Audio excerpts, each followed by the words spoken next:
Our first poll is going to be a 5-star.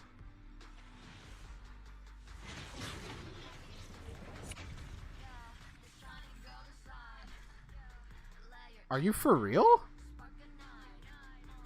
Welcome back. What? Are you fucking serious? What the fuck, man? Okay, I was joking. But first poll, we just got the banner character. Hello everybody, my name is Lakin, and I'm no longer sick. I've got my nice crispy voice back. I'm very excited to jump into this. Welcome to Trash Games Tuesdays, the show of first impressions where we test out free games, sometimes new, and see if they're trash or treasure. Today I'm here to give you my first impressions of, as far as I'm concerned, what is the hottest free game out right now, Zenless Zone Zero. Let me repeat that one more time for the people in the back. This is First Impressions. Played about 3 hours of this game on stream last week. Played an extra hour, give or take, in my free time. So I'm going to be telling you what I think of it based on purely the, clearly very little amount of time that I've played. But of course, save for endgame stuff, I believe you don't actually have to get very far into Zenless Zone Zero to understand exactly how this works. And of course, I've played lots of Star Rail, I've played lots of Genshin. This ain't my first time around the block with Hoyo games, alright? Let me try to get this done quickly, because I gotta turn my air conditioner off in order to get this good sound, and, this heat wave, it's killing me. But before I go any further, if you enjoy, hit that subscribe button, drop a like, comment down below if there's any other games you would like me to check out, because I always need recommendations. Now, Zenless Zone Zero, what do I think of it? Alright, now I don't want to look at this with any recency bias, but playing this, I was kind of thinking to myself, is this my favorite Hoyo game? I can't remember any of the other Hoyo games making this strong of an impression on me to start out. And I feel like all the systems at play in this one, and just the way it kind of all comes together, is far, far superior than the other two. So, we always start off by me telling you some of the things I like about it, so let's start there. First of all, I would say there's really no Paimon character in this, which is something I am greatly appreciative of as the #1 Paimon hater and the leader of the Paimon hater club.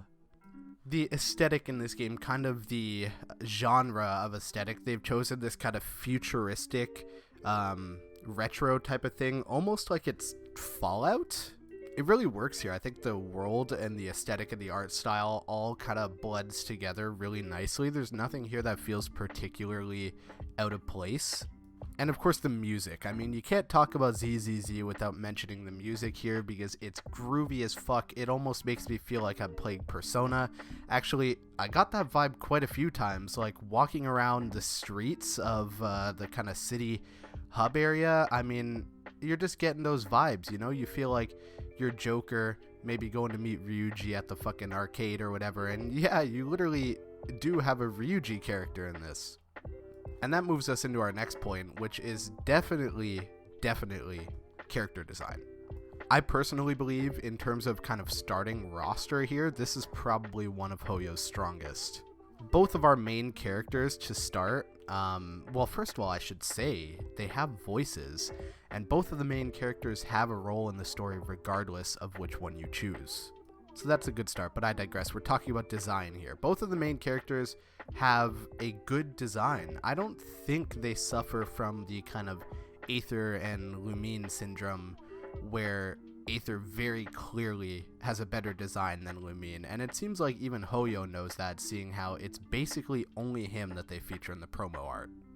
And yeah, you could say what you want, you could say, oh, the girl character is more cutesy or whatever you might say, but in terms of purely looking at it from a design perspective, I think these two characters stand on basically a perfectly even foothold. As for the rest of the supporting cast, very, very strong designs here. Of course, you have Billy, who it kind of feels like they're going for a Star-Lord kind of thing. You have Nicole, who, need I really say anything about that? She feels like a basic design without feeling basic. It's still managing to feel fresh, unique, very bombastic. It's not the kind of typical basic pink-haired girl design that you see. I don't know exactly what makes it that way, but that was kind of the vibe I got. And then, of course, your third kind of main character that you get automatically is Anby, who arguably has a very, very basic design, but her basic design in the midst of people with explosive designs kind of makes her stick out regardless. And the rest of the characters' designs follow the themes of different factions, like the kind of maid company. They're all dressed as maids or some sort of cleaning personnel, but all of their costumes or the characters themselves are unique enough to make it stand out. The hallmark of this is definitely Ellen, who, need I say more about her design? I personally believe it's one of Hoyo's best, including her whole character design and personality and everything. She basically just feels like the antithesis to D-Luke in like a high school kid form.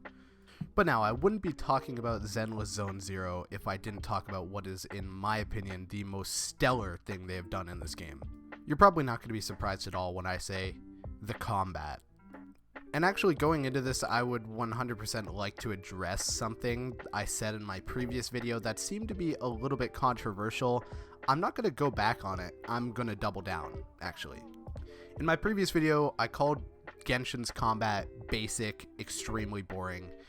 There were a lot of people who seemed to think that Genshin's combat wasn't basic or extremely boring because you have these elemental reactions and stuff at play that kind of makes the systems go a bit deeper. However, that couldn't be further from the truth. Sure, you have these systems at play in combat, but when you really think about it, how does that play out when you're actually fighting? Because if you can explain it to me as anything other than a button masher, well, you can't explain it to me as anything other than a button masher, because that's what it is. Elemental ability, switch characters, elemental ability, switch characters, maybe a couple of basic attacks thrown in there. It's hardly intuitive. Pretty sure a 4-year-old could do it. Zenless Zone Zero is not like that. Of course, there are synergies between characters, but the things you can do and the way you chain them together is so much more creative and skill-based. And those perfect parries are just so satisfying. I could do it all day, over and over and over again, all day. And the combat tends to be really, really fast-paced most of the time. I was getting Devil May Cry vibes while I was playing this, and coming fresh off of Sekiro as well, I will say all of those perfect parries really just tingled the right spots in my brain, for sure. I was having so much fun with the combat in this game that really, I think ZZZ suffers the exact opposite problem of Genshin. In Genshin, I would honestly sigh whenever an enemy aggroed on me, because I'd be like, oh, well, here we go again. But in ZZZ, I was angry that it was taking too long to get between combat. The cutscenes here kind of dragged. I felt like I was spamming my clicker, but it wasn't going quick enough. But if there's anything about MiHoYo games, it's that the characters always love to talk. Can't do anything about that. It's about as certain in life as death and taxes. Now let me talk about what's not great in this game, or what you may personally not like. Of course, you gotta mention the first thing, it's a free game, and of course, it's a gacha. Now, if you're a fan of gacha, I would say you're either an enemy of the industry at large, or a gambling addict, or maybe both. I think we all agree that its presence here is not great, but it's a Hoyo game, so you know it's gonna be gacha. Of course it's gonna be gacha. However, of course, I can't mark it as a good point, because why would I mark it as a good point? And as I said before, the one thing I would really get on this game's case about so far is just the pacing. It really is just terrible. It's such an egregiously slow start, and I mean, I'm pretty sure I almost fell asleep multiple times on stream. And of course, pretty much all of the other bad complaints you would have about other Hoyo games apply to this one. It's grindy, it's a daily login simulator. The only difference with this one is that you're going to enjoy the hell out of it when you hop on for your daily login and beat the snot out of some enemies. Now, I don't know about anything in the later game, anything at all. If there's a Spiral Abyss equivalent here, anything like that, I don't know about it, so don't rag on me for it. This is just my first impressions review. I would say purely first impressions, 100% my favorite Hoyo game, without a doubt. I would give Zenless Zone Zero a 8.5 out of 10. Pretty confident in that review, maybe an 8. But yeah, that's what I'm thinking, so thank you all for tuning into this episode of Trash Games Tuesday. If you want to see it next week, I don't know what game we're doing yet, but if you want to see it next week, hit that subscribe button, drop a like, comment, all that good stuff, and I'll see you next time. Ciao.